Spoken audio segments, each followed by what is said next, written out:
na siya. Nasa hustong gulang na siya. Tayo kaya? Dear God, we thank you for the opportunity to study, to know you more.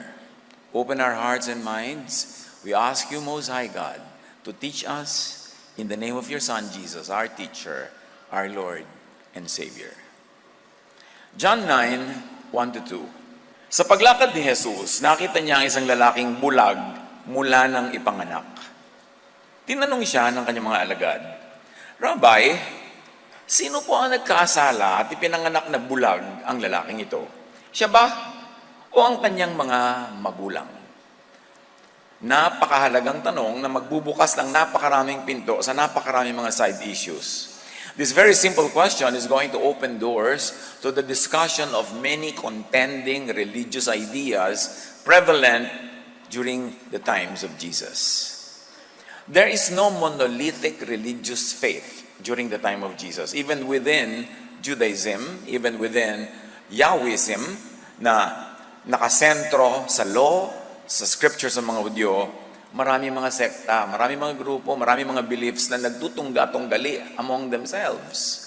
At itong issue ng sino ang may kasalanan, bakit ipinanganak na bulag tong batang to at tumanda na'y bulag pa rin, ang magbubukas ng napakaraming ibang topics na dapat at hindi kailangang iwasang pag-usapan para maunawa itong phenomenon, sino ang may kasalanan. They ask this question because of known Yahwistic teachings. And we say Yahwistic meaning teachings that come from Yahweh. Yahweh punishes generations of descendants for their parents' and ancestors' sins. That is common knowledge among scripture readers.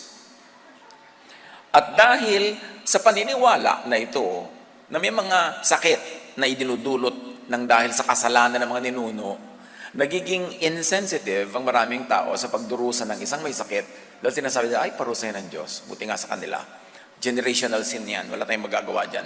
It encourages them to not be kind, not be maunawain, and not be matulungin. This desensitizes and emboldens cruelty to the sick, even.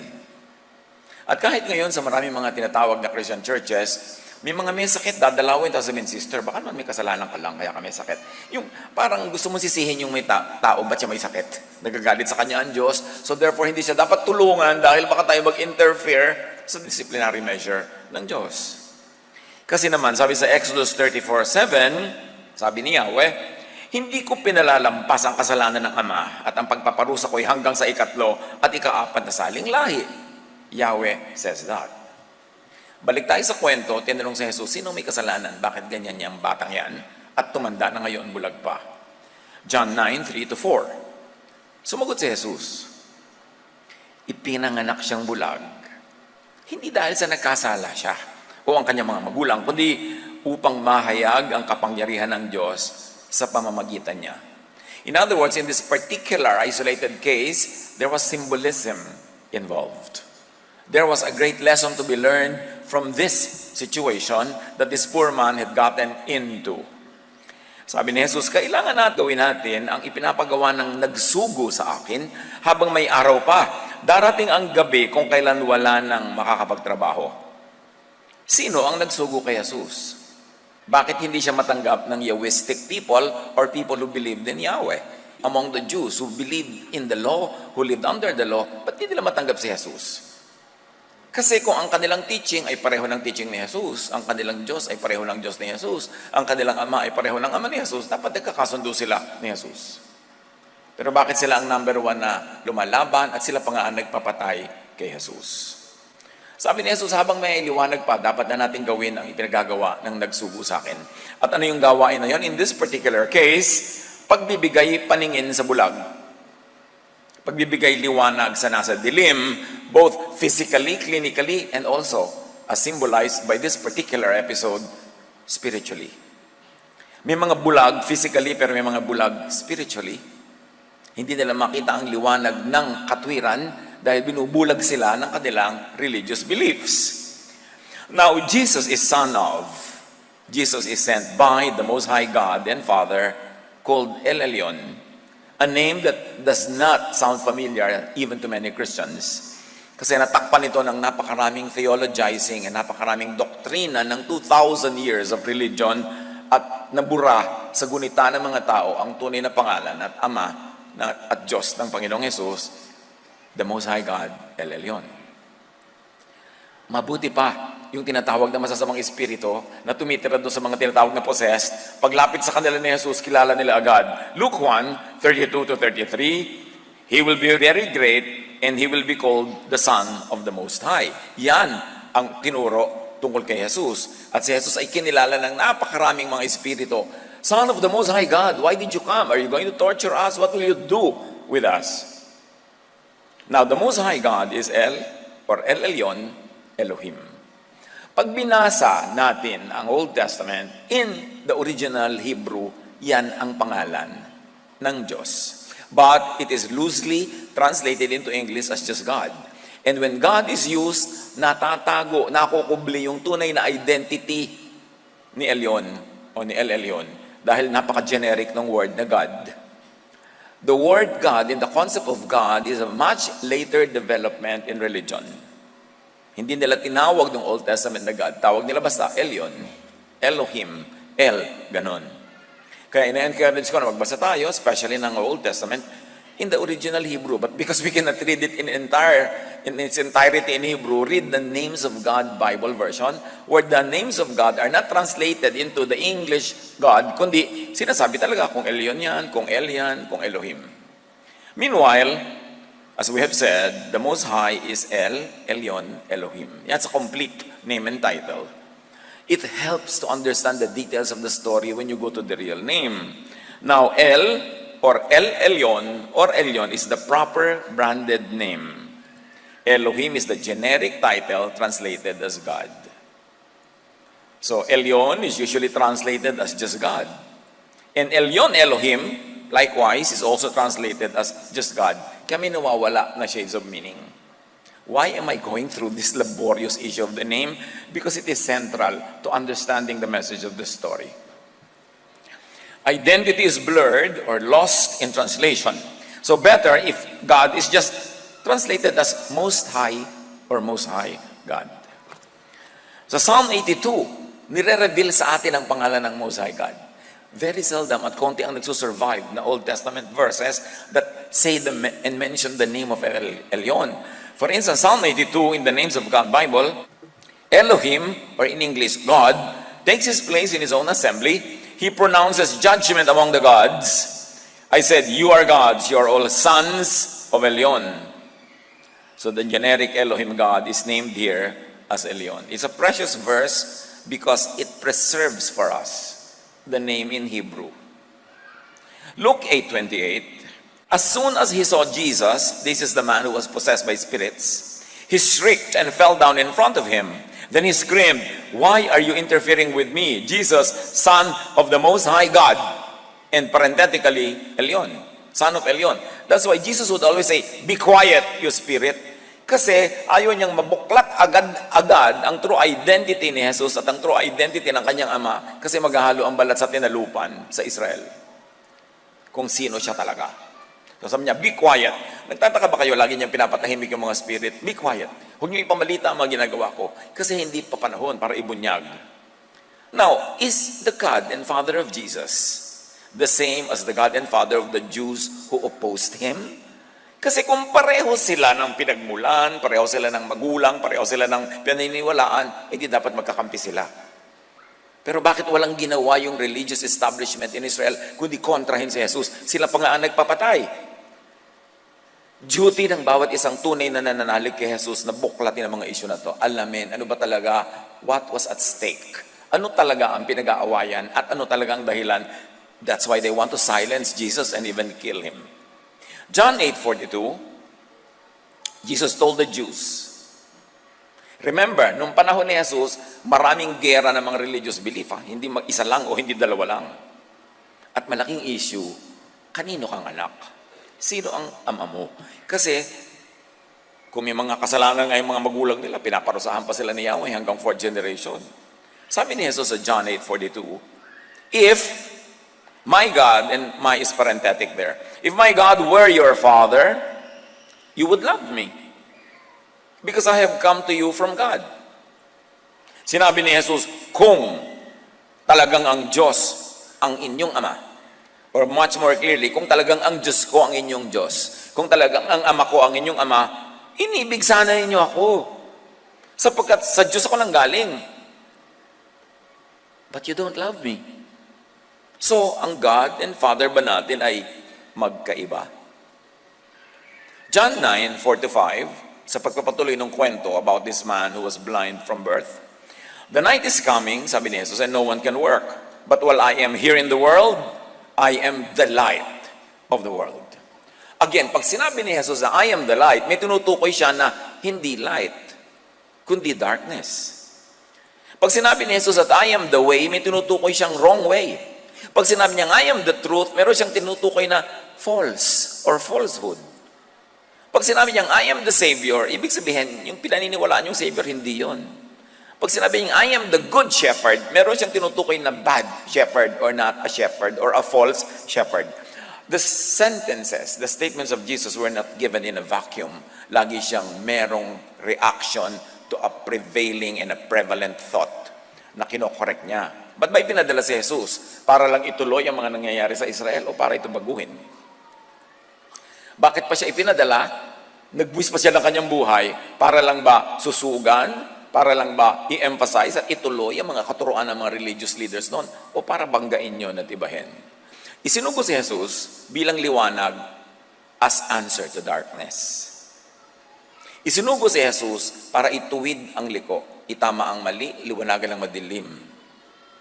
Merong object, may subject ang mga katuruan ni Jesus. Usually, it is a reaction to a false teaching that was prevalent and ruling over the lives of the people.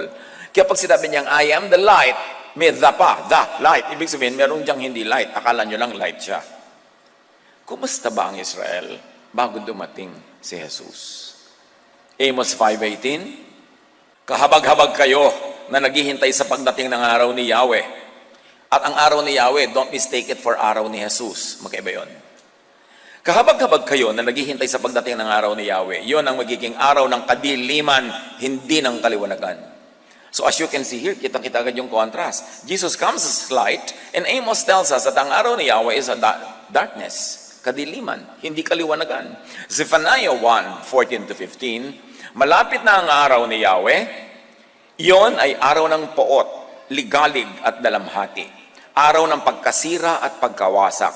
Araw ng kadiliman at kalungkutan. Araw ng maitim at makapal na ulap. Then Jesus comes declaring peace, love, rest. Ibang-iba. 2 Samuel 22:12, He, meaning Yahweh, surrounded Himself with darkness. Psalm 97, 1-2, Yahweh rules, darkness surrounds Him. Kaya pag sinasabi niya, I am the light of the world, this is in contrast to the object of His teaching, which is darkness. See the opposite. Elyon, God the Most High, is light. As Jesus is light. Matthew 4:16, ang mga taong nasa kadiliman, and parenthetically, this is mine, sino ang nasa kadiliman nino? Dapat itanong mo yan, kasi sabi ni Jesus, ang mga taong nasa kadiliman ay nakakakita ng maningning na ilaw. Nakakita sila sa wakas, at ito ay si Jesus, ilaw ni Jesus. Sa mga nakatira sa lilim ng kamatayan, lilim nino, ay sumikat ang liwanag ni Jesus na sugo ni El Elyon. The contrast is very clear. John 1:4-5, meaning Jesus here, the Word gave life to everything that was created, and His life brought light to everyone. The light shines in the darkness, and the darkness can never extinguish it. Who is darkness? Who is in the darkness? Kasi sabi, dumating si Jesus upang papagliwanagin ang kadiliman, at ang mga nasa kadiliman ay mahahango sa dilim, at hindi magagapi ng kadiliman ang liwanag ni Jesus. There is contention here. There is conflict. And we have to resolve it inside our minds para malaman natin kung saan tayo tatayo. John 8:12, Jesus spoke to the people once more and said, I am, not anyone else, not somebody else, I am the light of the world. If you follow me, not someone else, not darkness, you won't have to walk in darkness. Under whose darkness and dark shadow do they walk in? Because you will have the light that leads to life. If to life, then they are not in life. Simpleng statement ito pero pag hinimay-himay mo, maraming ibinubunyag. Sinasabi ni Jesus, ako ang liwanag para hanguin ang mga nasa dilim. Dapat itinatanong ng mga Israelites who were very religious at the time, you mean nasa dilim kami? Oo nga, kaya ako dumating You mean? Yes. Kaya ako sinasabi sa inyo, I am the light of the world. Kaya sabi ko sa inyo, come to me all of you who are tired and heavy laden and I'll give you rest. Dapat tinatanong ng mga religious Israelites, you mean pagod kami? Bakit? Di ba kayo pagod? Hindi ba nakakapagod ang inyong religion? Katakot-takot na bawal, katakot-takot na batuhan, judgment, rejection. Sabi ni Jesus, come to me and I'll give you rest. My yoke is easy and my burden is light. Dapat tanong ng mga Israelites, you mean ang burden namin ngayon heavy? Kaya ko nga kayo bibigyan ng kapalit na burden. Light and easy, restful and peaceful. Because that's what you need. That's what you do not have. In spite of or because of your religiosity. 2 Corinthians 4:6. Sapagkat ang Diyos na nag-uutos sa magkaroon ng liwanag sa gitna ng kadiliman, ay siya ring nagbigay liwanag sa aming isip upang makilala namin ang kaluwalhatian ng Diyos na nahahayag sa mukha ni Kristo. Kaninong mukha nahahayag ang liwanag ng Diyos? Kay Kristo. So bago dumating si Kristo, ano ang napapala nila? Di ba dilim? Kaya nga dumating para magpaliwanag. So nasa kadiliman ba mga Israelites? Alam natin yung sagot. Kaya dumating si Jesus as light. Ephesians 5:14, at nalalantad ang lahat dahil sa liwanag. Gumising ka, ikaw na natutulog. Bumangon ka mula sa libingan. So dead sila. At liliwanagan ka ni Kristo. This is a statement on the spirituality, religiosity, and the life of the people under the law. Under Yahwism, under Pharisiness. 1 John 1:5, ang Diyos ay liwanag at walang anumang kadiliman sa Kanya. Remember, ang Diyos, ang tunay na Diyos ay liwanag, walang anumang kadiliman sa Kanya. Paano kung may kadiliman? Paano kung madilim? Di hindi Diyos. Hindi tunay na Diyos. Kasi ang tunay na Diyos ay liwanag at walang kadiliman sa Kanya. Balik sa kwento ng lalaking bulag mula pagkabata. John 9:6-11. Pagkasabi nito, dumura si Jesus sa lupa at gumawa ng putik. Pagkatapos ipinahid niya ito sa mata ng bulag. Sinabi ni Jesus sa bulag, pumunta ka sa imbakan ng tubig sa Siloam at maghilamos ka doon. Pumunta nga ang bulag, naghilamos doon at pagbalik ay nakakakita na. From darkness to light. Nakita nyo agad yung symbolism, kaya siya symbol. From darkness to light, from kabulagan, nakakakita na. Dahil hinipo siya ni Jesus na nagdadala ng liwanag. While this has a very physical and practical value, yung storya sa actual na buhay ng tao, may mas mataas sa kahulugan siya as symbol of higher truth. Sinabi ng mga kapitbahay niya at ng mga nakakakita sa kanya nung siya'y namamalimos pa dahil bulag, hindi ba yan ang lalaking dating nakaupo at namamalimos? Sumagot ang ilan, yan nga. Sabi ng mga iba, hindi, kamukha lang. Kaya't nagsalita ang dating bulag, ako nga po yun. Paano kang nakakita? Tanong nila. Sumagot siya, ang lalaking tinatawag ni Jesus ay gumawa ng putik at ipinahid yun sa aking mata. Pagkatapos sinabi niya sa akin, pumunta ka sa Siloam at maghilamos. Pumunta nga ako at naghilamos at nakakakita na ako. John 9:12-14, nasan siya? Nasan yung lalaking yan na nagpagaling? Tanong nila sa kanya, hindi ko alam. Sagot niya. Nagsiyasat ang mga Pariseo tungkol sa pagpapagaling. You know, the Pharisees are the religious leaders, arbitrators between what's right and wrong, and also judges among the people. Dinala ng mga tao sa mga Pariseo ang dating bulag. Maganda na sana napagaling yung bulag since birth. Pero may problema. A religious issue. Araw ng pamamahinga, Sabbath, nang gumawa si Jesus ng putik at nang pinagaling niya ang bulag. Bawal gumawa ng mga ganyang bagay sa Sabbath. Yan ang sinasabi ng law.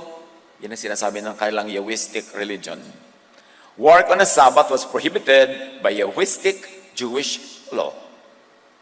Exodus 20:8-11, lagi mong ilaan para sa akin, sabi ni Yahweh, ang araw ng pamamahinga. Ang ikapitong araw ay para kay Yahweh. Ito ay araw ng pamamahinga, which actually in reality is araw ng offerings.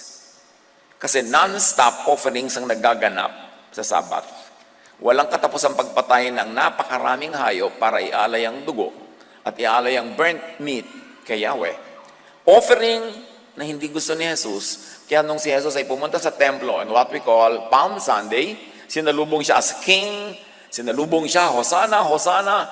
Tapos pagpunta niya sa templo, ang ginawa niya, pinagtataob niya yung mga mesa doon, tinaboy niya yung mga nagtitinda ng mga hayop na pinapatay para ialay. In other words, this kind of thing was not a Jesus thing. Nagalit sa kanya ang mga tao. At yung templo, ano bang function nun? Doon ginagawa yung pagkatay ng walang katapusang dami ng hayop na kinakatay at sinusunog. At sabi ng mga disciples kay Jesus, sabi niya, ang ganda ng temple natin, symbol of our nation, symbol of our faith. Sabi ni Jesus, don't be impressed. A time will come when no stone on that temple will remain standing on top of another stone. Iguguho yan lahat. And sure enough, in AD 70, naguho ang templo na yan at mula noon ay hindi na nabuo. In other words, ayaw ni Jesus na gagaganap sa temple, ayaw niya na nangyayari doon. Pagkatapos ngayon, maraming mga Christian, gusto nila buuin uli yung third temple. Ano na naman ang gagawin doon? Balik offering? Ulitan na naman ang mga offering na itinigil na nga ni Jesus? Exodus 31:14, papatayin ng sino mang hindi magpahalaga nito at ititiwalag ang sino mang magtrabaho sa araw na ito ng Sabbath. Imagine, papatayin ka pag nagtrabaho ka sa araw ng Sabbath. At sa Bible, maraming examples. Kahit yung isang batang lalaking namumulot ng panggatong, mga kahoy na tuyo para sunugin sa kanyang kalan, he was caught doing that on a Sabbath, he was killed. Ang daming batuhan. Batuhan hanggang mamatay. This was prevalent in their religion. But Jesus contends and reasons with religious teachers on doing good on the Sabbath. Siya lang ang nanindigan para ang tao ay bigyan ng pahinga from the Sabbath. Matthew 12:9-12, may isang lalaki roon na paralisado ang isang kamay. Daroon din ang ilang taong naghahanap ng pagkakataong maparatangan si Jesus. Tinanong nila si Jesus, naaayon ba sa kautusan or the letter of the law, the letter of Yahwism, Pharisiness? Naaayon ba sa kautusan ang magpagaling ng may sakit kung araw ng pamamahinga? Sumagot siya, kung kayo'y may tupang nahulog sa balon sa araw ng pamamahinga, hindi ba ninyo ito iaahon? Higit na mahalaga ang isang tao kaysa isang tupa. Kaya't naaayon sa kautusan or the spirit of the law, ang gumawa ng mabuti sa araw ng pamamahinga. In so many words, Jesus said, yes, pag gagawin mo yung mabuti, nakakatulong, pwede mong gawin yan kahit Sabat.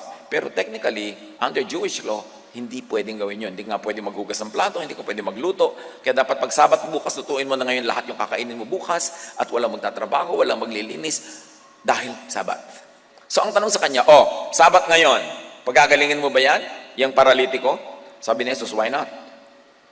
Kung gagawa ka ng mabuti, sa ikabubuti, why not? Dapat pwede. At pinagalingan niya. At napakarami pang instances ni Jesus na pinagaling niya ang mga tao during the Sabbath. Pinakain niya yung kanyang mga alagad, bumipitas ng mga makakain during the Sabbath. Kaya siya na-criticize. So yung mga nagpipilit that Jesus came to fulfill the law, you've got to read that in another way. Because if you mean literal fulfillment of all the law, Jesus obviously did not do that. In fact, he broke a lot of those laws to set people free from the enslaving imprisonment to the law.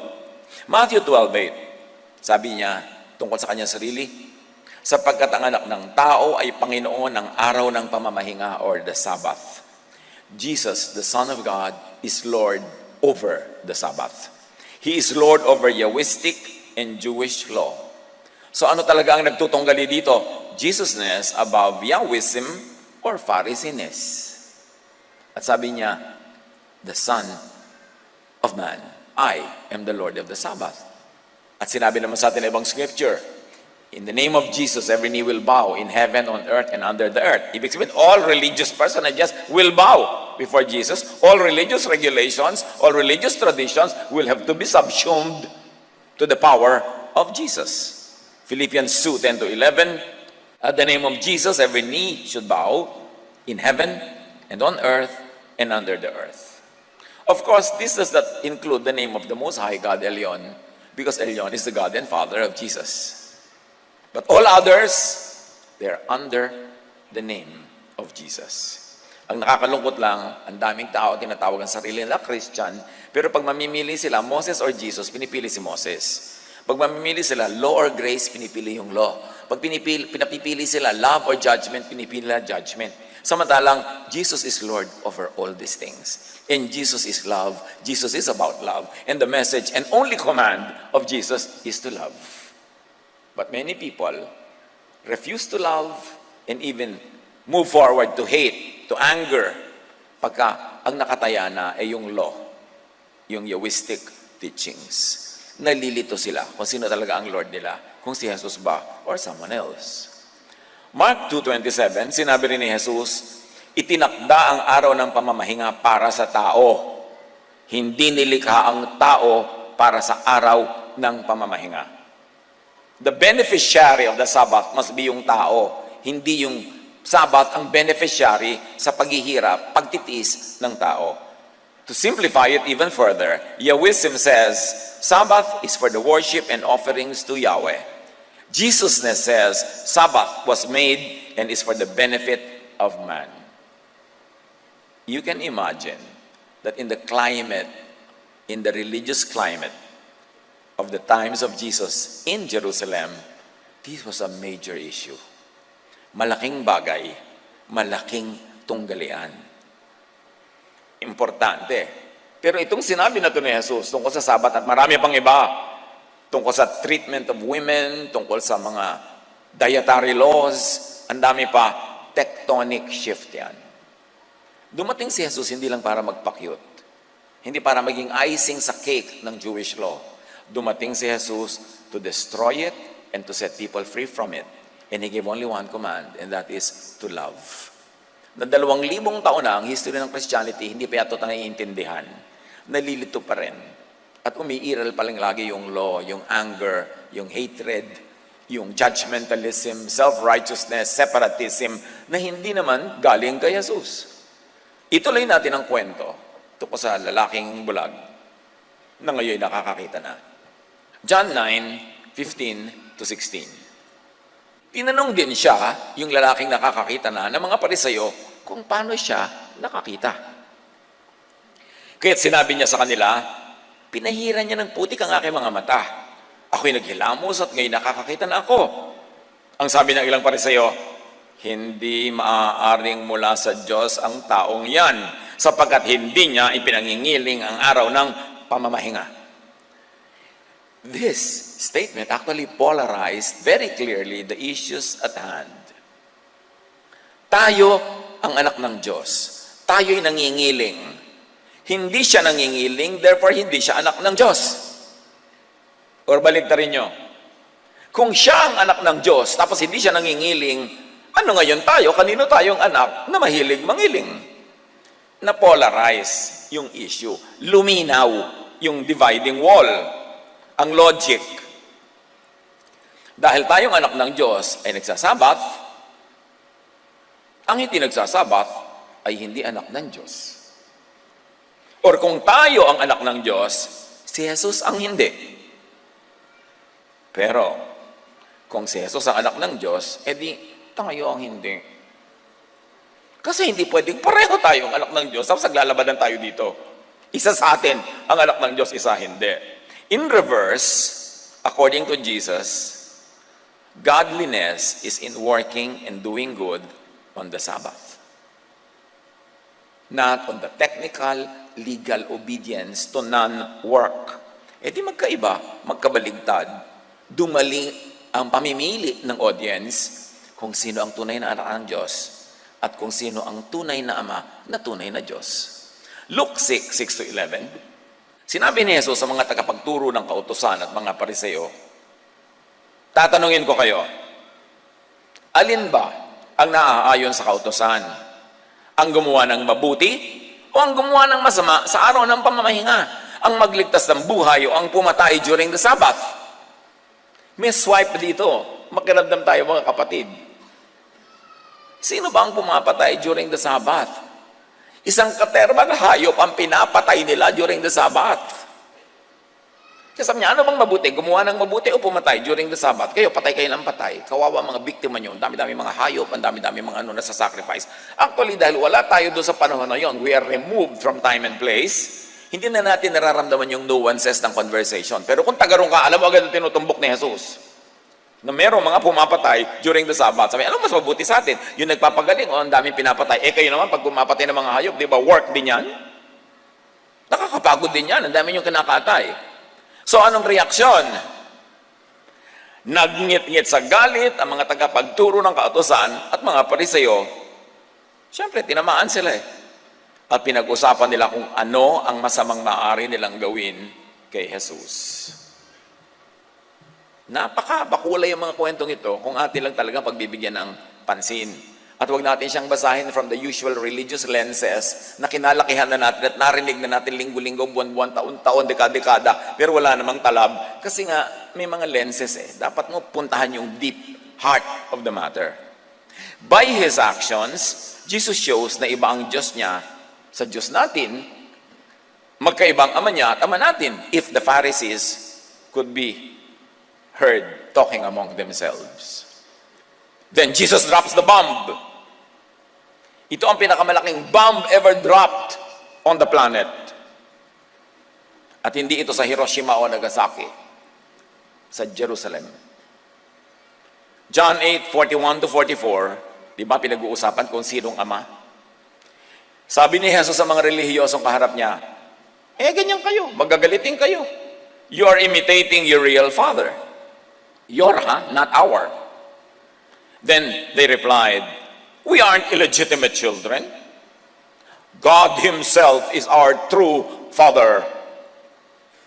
Jesus told them, if my God were your Father, you would love me. Because I have come to you from God. He sent me. Kung ang ama nyo ay ama ko rin, kung ang Diyos nyo ay Diyos ko rin, dapat mahal na mahal nyo ako kasi ako ipinadala ng ama. Why can't you understand what I'm saying? It's because you can't even hear me. For you are the children of your father, the devil, and you love to do the evil things he does. Si Jesus ang nagsabi niyan. Ang tunay niyong ama ay ang demonyo. Kaya kayo ganyan. Can you imagine hearing that? Baka nagdududa kayo, buksan niyo yung mga Biblia niyo, i-check niyo kung totoo yan. Kasi nandun. Sa patuloy ng kwento, John 9:16, ngunit sinabi naman ng iba, paano makakagawa ng ganitong mga himala ang isang makasalanan? Tama. Paano nga naman? At hindi sila nagkaisa. Hati-hati ang mga opinion nila. Jesus says anyway that His message and mission would, of necessity, be divisive. Natural lang na mahahati ang mga tao sa opinion oras na magturo si Jesus. Kasi ang tinuturo niya ay kabaligtaran ng nangunguna at naghaharing kaisipan nung kanyang panahon. Matthew 10:34-36, sabi ni Jesus, huwag niyong isiping na parito ako upang magdala ng kapayapaan sa lupa. No.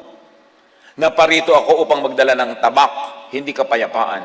Naparito ako upang paglabanin ang anak na lalaki at ang kanyang ama, ang anak na babae at ang kanyang ina, ang mga manugang na babae at ang kanyang biyanang babae, at ang magiging kaaway ng isang tao ay kanya rin mismong mga kasambahay.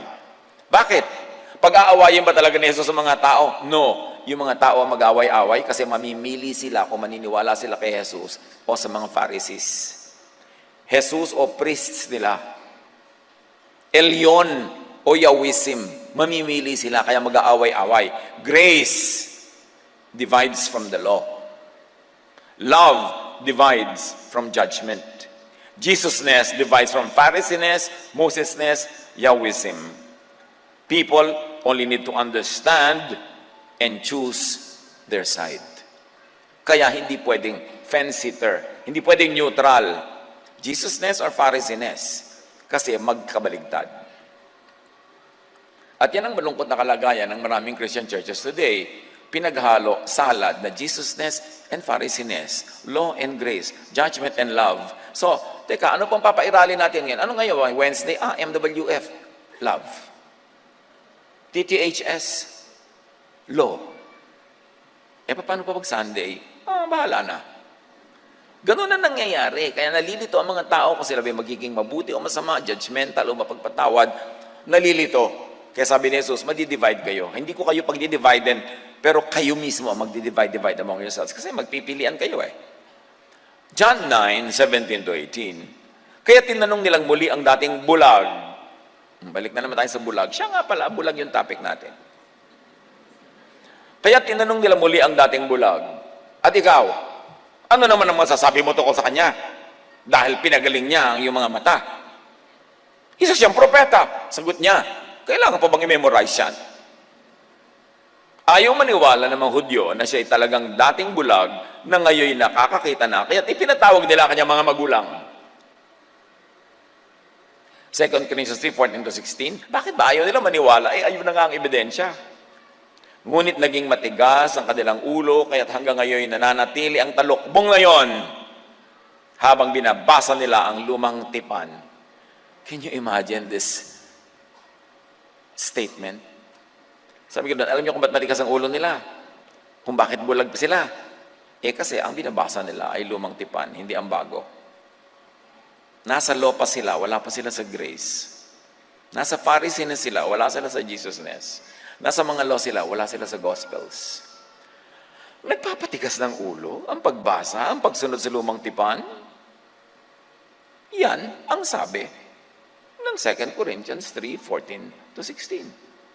2 Corinthians 3:14-16, maaalis lamang ang talukbong ngayon sa pakikipag-isa nila kay Kristo.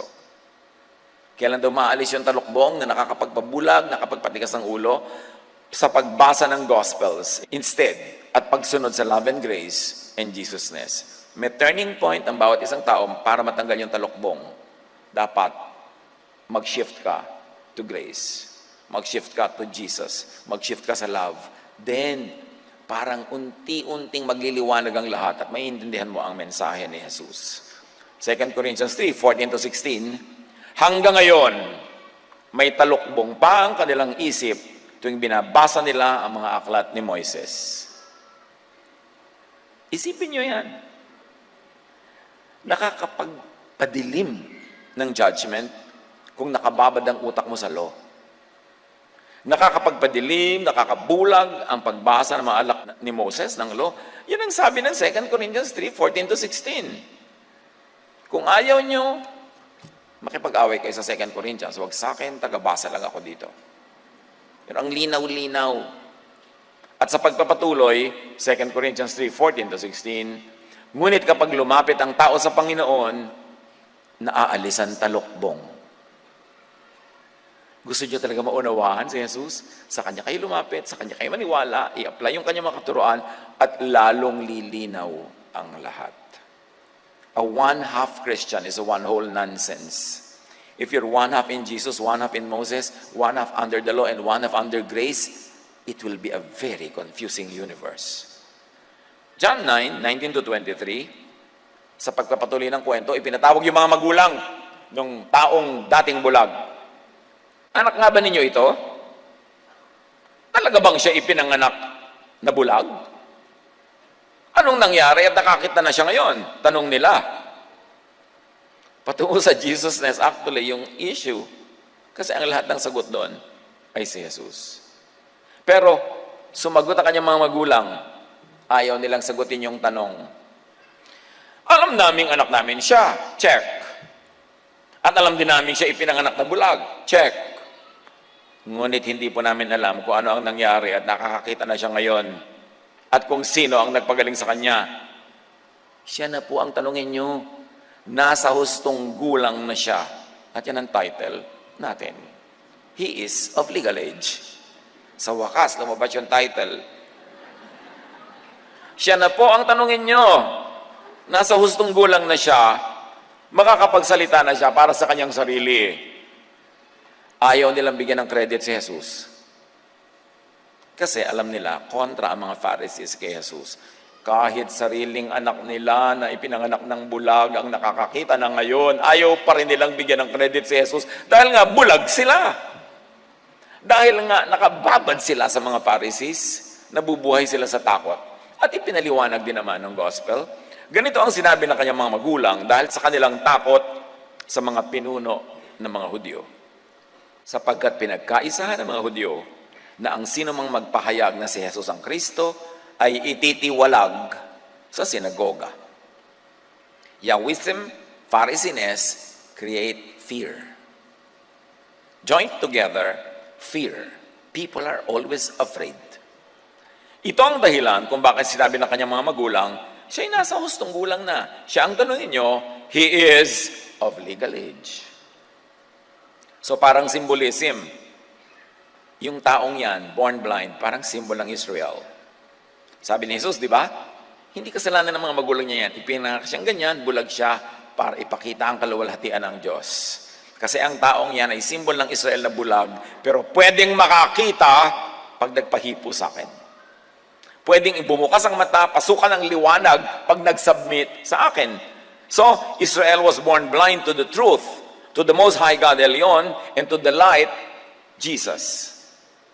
Kaya sabi ng John 1:4-14, the Word gave life to everything that was created, and His life brought light to everyone. Of course, we know that the Word refers to Jesus.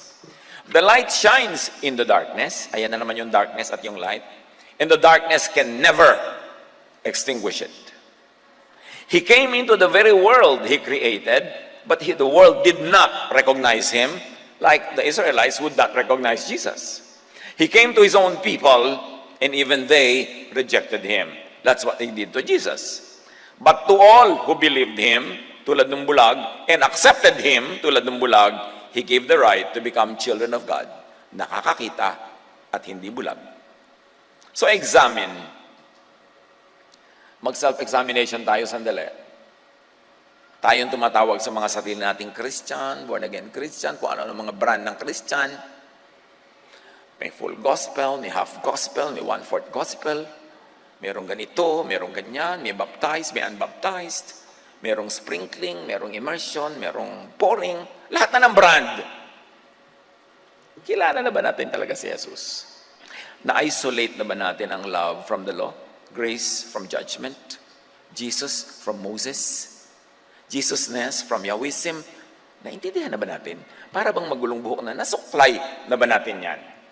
Para ma-operationalize in our lives. Tama na ang pause, balik sa kwento. John 9:24, muli nilang ipinatawag ang dating bulag at sinabi sa kanya, sa ngalan ng Diyos, magsabi ka ng totoo. Alam naming ang taong yan ay makasalanan. Siya o kami ang mali. The Pharisees knew that such a miracle could only come from God. But they refused to see Jesus as from God.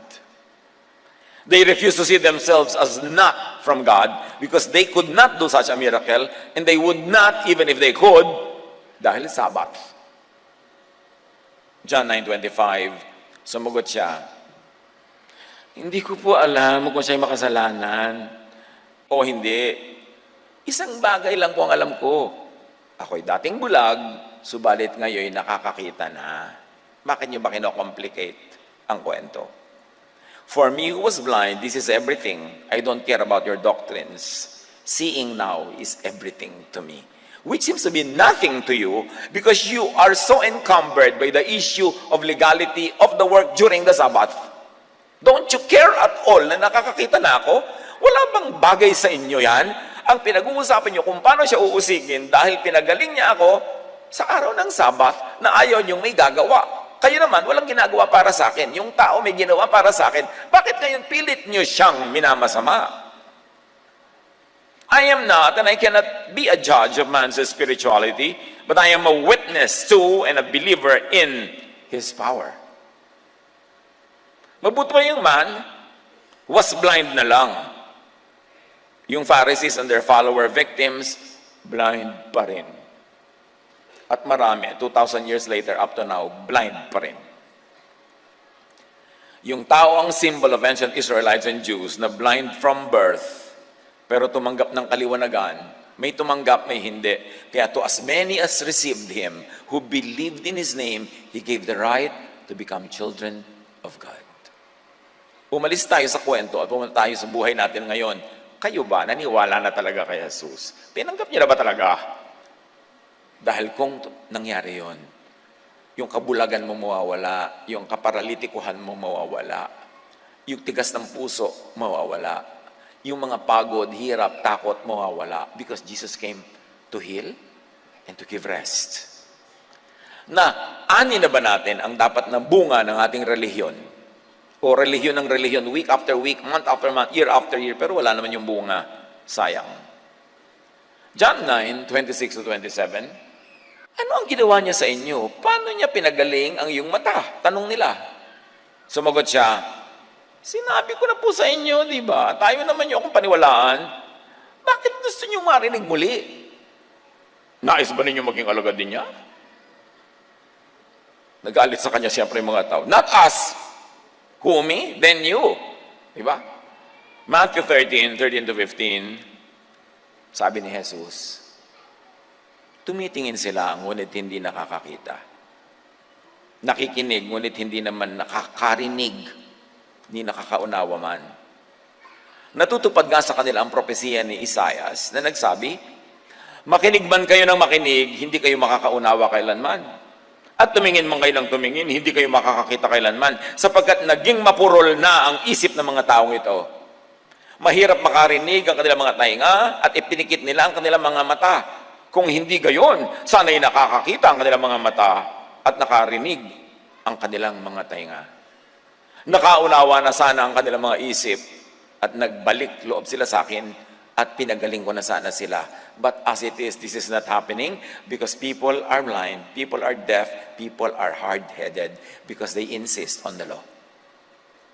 They refuse the love of God through Jesus, and they insist on the merits of following the law, which no one could follow anyway.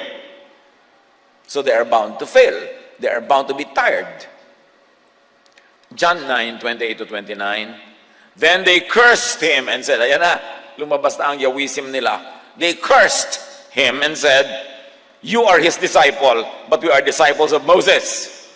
We know God spoke to Moses, but we don't even know where this man comes from. Who curses people and teaches them to curse? Ba't mahilig mag-curse itong mga ito? Malakay 2:2, susumpahin ko kayo at ang mga pagpapalang tinanggap nyo. Sa katunayan, sinumpa ko na mga yon, sapagkat hindi nyo sinasapuso ang aking mga utos, sabi ni Yahweh. Puro utos, puro sumpa, puro parusa, puro takot, puro guilt, puro pahirap, puro pang-uusig, puro pagod. Yan ang napapala ng mga Israelites sa kanilang relihiyon. But Jesus, or the Most High God, does not curse. Romans 12:14, bless and do not curse. Effect na yan ng Jesusness. John 9:30 to 34, sumagot ang lalaki, yan nga po ang nakakapagtaka. Hindi niyo alam kung saan siya nanggaling. Gayon may pinagaling niya ang aking mga mata. Alam nating hindi pinapakinggan ng Diyos ang mga makasalanan. Ngunit pinapakinggan niya ang mga sumasamba sa Kanya at sumusunod sa Kanyang kalooban. This man, who was blind at birth, had high theology, higher than these experts. He understood the universal principles of godliness beyond the details of daily religiosity. Mula pa nang likhain ang mundo, ay wala pa tayong nabalitaang nakakapagpagaling ng mata ng taong ipinanganak na bulag, sabi niya. Sumagot sila, ipinanganak ang lubos sa makasalanan at ngayon nais mo pa kaming turuan? at siya'y kanilang itiniwalag. Yan ang sagot ng mga Pharisees sa lahat ng nangangatwiran, lalo't ang katwiran ay labag sa kanilang mga law, tiwalagan blues. Sino dito ang narito ngayon kasi natiwalag kayo? Magsabi kayo dyan. Alam niyo marami dito refugees. Di ba yung, naku, pagod na po kami doon, dito naman kayo. May pagod din dito, baka akala niyo puro holiday. Naku, puro po, sikel, sakal. Okay, maluwag tayo dito kasi hindi naman tayo Diyos. We don't judge people. Pastor, ano pong gagawin niyo doon sa babaeng ganito? Ganun, ay, bahala ang Diyos sa kanya, hindi ako Diyos. Huwag mo sa akin ibigay ang kaso, hindi ako judge. Basta relax here, hear the words, apply it in your life, wala magpupulis sa inyo, magbabantay at magsasakdal at magja-judge. Kung nagpe-fail kayong sundin, it's a business between you and God. Uy, ayaw ma-judge. Gano'n naman talaga si Jesus. Yun talaga ang dapat ating sundin. Rest, dapat. Hindi yung doon sa pinto ng church, ang daming maskara. Pag darating ka, kukunin yung maskara mo. Isuot na natin, magpapanggap na ulit tayo. Nasa church na tayo. Kailangan natin dito mag-pretend. Walang ganon. Because no one will judge you. It's between you and God. Our work is to declare the words of Jesus. What you do with it is your business. Dapat personal. So, this is Pharisees at work happening in the story, judging others at nagtiwalag.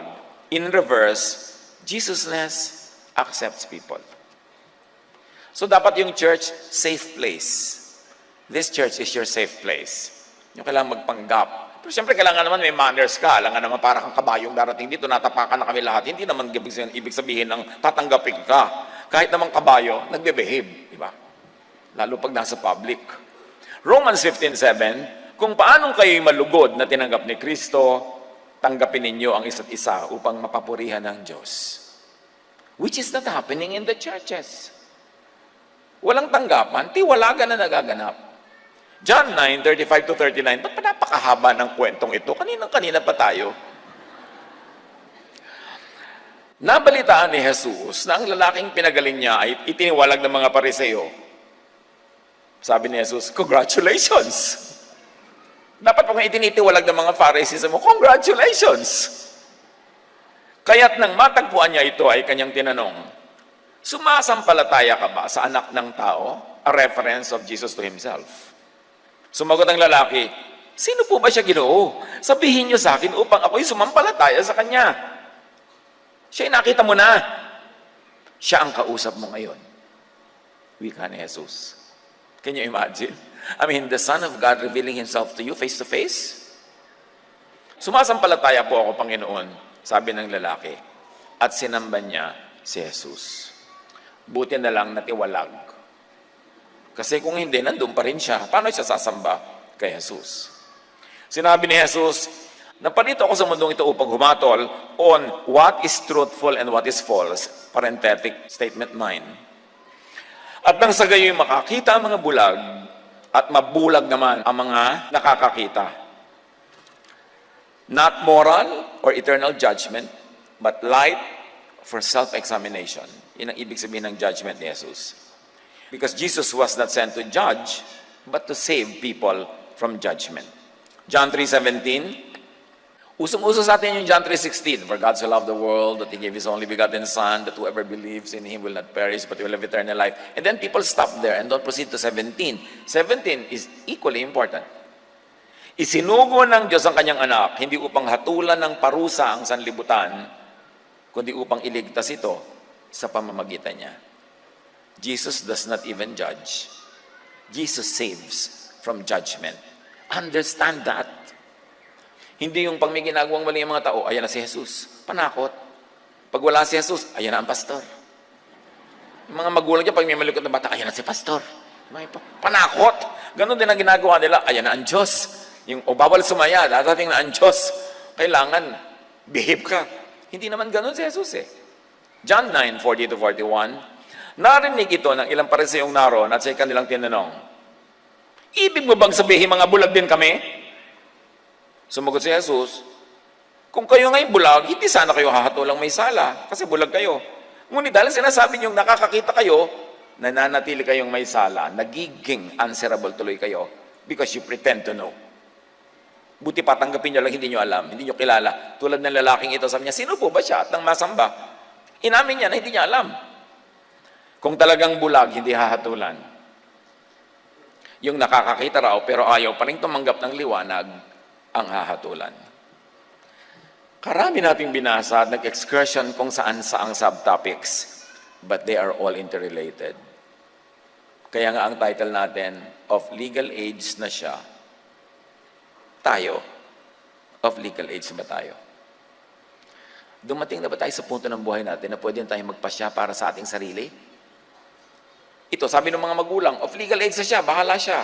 Meron ba sa ating hanggang ngayon, hindi tayo makapamuhay in our faith dahil kinokontrol tayo ng magulang, ng lola, ng lolo, ng auntie, ng kung sino man, o ng mga Pharisees, ng mga religious leaders, hindi ka makapagsalita dahil natatakot ka sa Pharisees, hindi mo maituro si Jesus dahil natatakot ka sa mga makamoses. Are you of legal age? Are you taking control of your life? Are you acting responsibly so that you could open your eyes and ears to the truth? Oras ng makakita, makarinig, at magpatiwalag from Pharisees to Jesusness. Dahil yun ang paraan para lumaya. Don't be blind to the works of Jesus. Don't be deaf to the teachings of Jesus. Dahil ang umaalingaw sa tenga natin ay mga teachings ni Moses, teachings ng kung sino-sino pa. Jesus is God's messenger. And that God is El Elyon. Know that. Understand that. Sa kabila ng mga dekadekadang relihiyon, baka ngayon lang narinig ng iba sa atin yan. Pag-aralan, bumawi. Dahil marami tayong dapat na catching up to do in knowing our Lord, our Savior Jesus Christ, and His Father, the Most High God, El Elyon. Turuan niyo po kami, Ama, na patuloy na rumunong, magbukas ng isip, maging objective, to accept correction, to accept the light, kahit kuminsan ay nakakasilaw, para makita namin ang iyong liwanag. Pagbulay-bulayan natin ito sa sandaling katahimikan, hanapan agad ng personal application sa ating pang-araw-araw na buhay. Be alone with God for a while.